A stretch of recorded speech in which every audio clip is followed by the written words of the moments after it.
Yes, one of the most important reasons, क्योंकि cocktail बनाते वक्त मुझे बहुत मज़ा आया एंड आई थिंक हमारा जो एक एक्टर डायरेक्टर का जो एक रिलेशनशिप है, it's something that I really really value and या आई थिंक फाइंडिंग फैनी एक बहुत ही अलग फिल्म है इन दैट सेंस, विजुअली बहुत ही अलग फिल्म है एंड जो भी वो फिल्म करना चाहेंगे इसके बाद भी, I hope that he comes to me first, या आई होप कि मुझे I hope I get the opportunity to be a part of his films.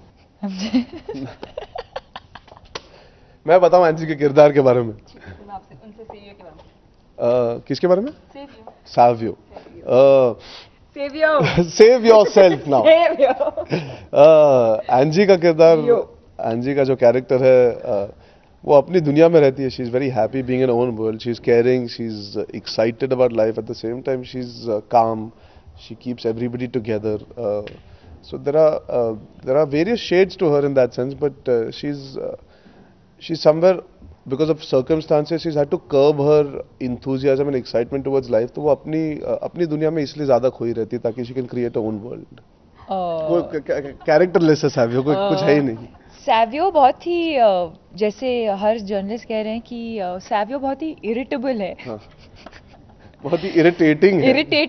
Irritating तो नहीं है, बहुत ही इरिटेबल है. नहीं, सावियो का ये है कि वो बहुत ही मतलब अंदर से उसका कुछ है जो दैट कीप्स ट्रबलिंग हिम. वो क्या है, you'll discover in the film, but कुछ तो बैक स्टोरी है जो he is not venting, he is not जो बाहर वो एक्सप्रेस नहीं कर पाते. और वो सडनली पोकोली, वो छोटा सा गांव जो है, वो he leaves and then he comes back 6 साल बाद, और किसी को पता नहीं है वो कहाँ गया, क्यों गया, क्या कर रहा था मुंबई में. And then when he comes back, बहुत मतलब बिना किसी को बताए वो वापस आते हैं.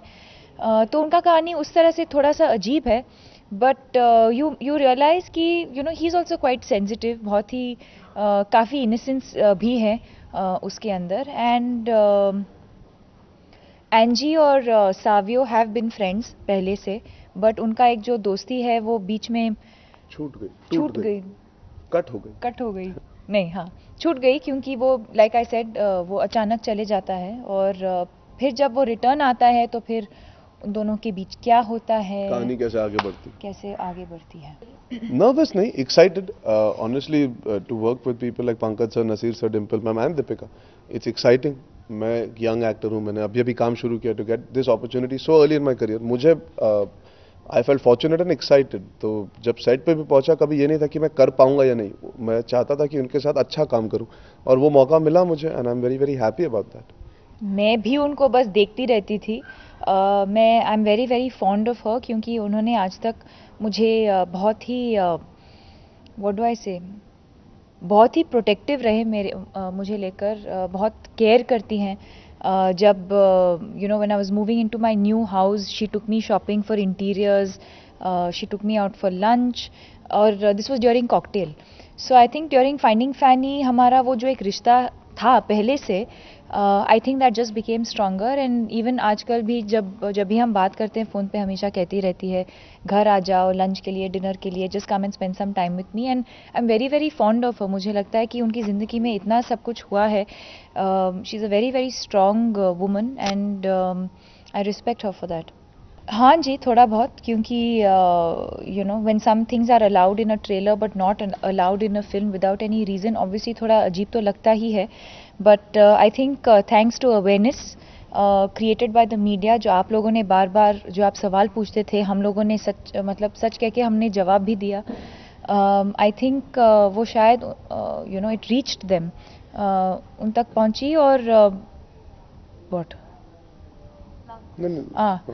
and so yeah, we're happy that they've at least made a note of it, and they've allowed us to make the film that we want to make. यार मेरी बात नहीं हो पाई उससे, अनफॉर्चुनेटली मिल के बस congratulation, I love you lot बोल के चली गई. उस वक्त आज वो बैंगलोर में प्रमोशन पे है, तो I have not been able to sit down peacefully and talk to her. अब इस वक्त ये चल रहा है प्रमोशन का माहौल. I think once the film releases आराम से बैठ के बात करूंगा उससे, and I'll get genuine feedback. Yeah, she said that she really liked the film and उनको मेरी performance भी बहुत अच्छी लगी and I think it was very very nice of her to have come considering her film is also releasing a week after us, but she still made the time and tweet भी किया उन्होंने. तो I want to thank her for taking the time out. What you watching us for here? Go and watch Finding Fanny on 12th September at a cinema near you. मैं इनसे सहमत हूँ.